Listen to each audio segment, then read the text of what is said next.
Les fils électriques, bien bravo d'Alain, parce qu'effectivement le chien va vouloir jouer avec tout ce qu'il trouve. Donc trouvez-lui des jouets adaptés au chien et laissez-le jouer avec et uniquement avec ça. C'est très important parce qu'il y a des chiens qui se retrouvent en clinique vétérinaire opérés pour ça, parce qu'ils ont avalé une chaussette par exemple. Comment on le nourrit?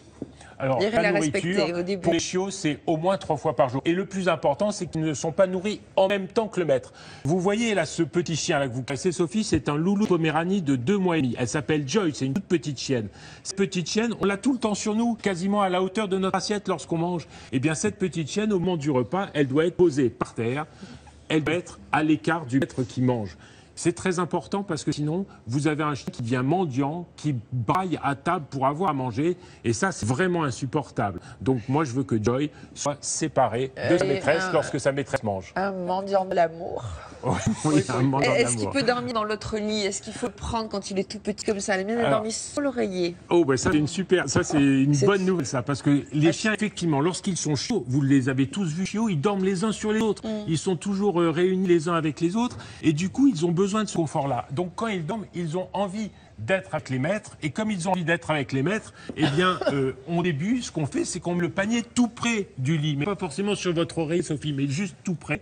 Et petit à petit, le panier va se déplacer dans l'appartement. Il va quitter le lit pour aller vers la descente de lit, pour aller vers la sortie de la chambre, pour aller dans le couloir et pour aller à l'autre bout de l'appartement, loin de tout point stratégique. Et c'est très important. Comme race? Alors ça, c'est un British. Regardez, c'est un setter anglais. Elle a pas l'air d'être là. Hein. C'est une fille ou un garçon? C'est une petite fille. Oh, un garçon, pardon, il s'appelle Léonidas. Oh, c'est un petit garçon, un dieu grec, vous vous rendez compte? Il est à croquer. Oui, c'est une vraie sucrerie, ce chien. Non, elle est triste. Il est triste. Non, il est fier. Non, il n'est pas triste. Mais c'est ce look un peu british qui vous donne cet aspect-là. Ses oreilles pendantes, ses yeux un peu de cocker, parce que c'est des cousins de cocker. Et c'est des superbes chiens. Alors, quand est-ce qu'on les sort pour les besoins? Alors, on les sort au début, juste après les repas. Et c'est très important de les sortir juste après les repas parce qu'ils ont à ce moment-là envie de faire.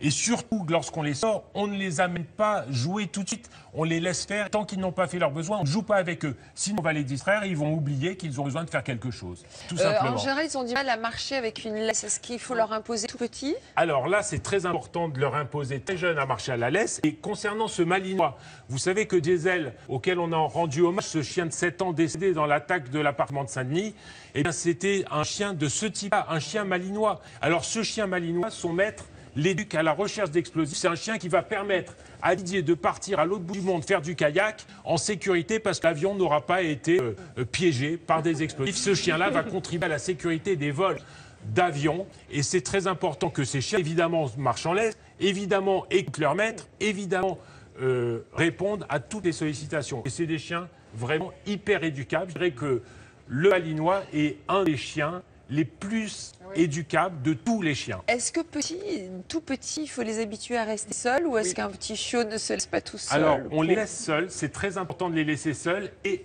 à chaque fois de plus en plus longtemps. Au début, quelques minutes, après de plus en plus longtemps, jusqu'à ce qu'il reste des après-midi, des demi-journées seuls. C'est très important. Parfait. Merci beaucoup, messieurs, dames, d'être venus nous voir avec ces jolis petits chiots. Alexandre, des réactions peut-être? Rapidement, c'est amusant parce que sur notre Facebook, vous posez les questions et vous donnez les réponses. Rapidement, Marie-Claude nous dit, voilà, j'ai mon chien, je ne peux pas le laisser à la maison. Regardez la photo de Marie-Claude. Il aboie en permanence. Et c'est Monique qui lui a répondu. Elle lui dit, vous aviez qu'à l'habituer depuis tout petit. Il suffit de le laisser en disant, je pars, tranquillement, le laisser à la maison très jeune. Non, Alexandre, excusez-moi, je corrige juste 2 secondes.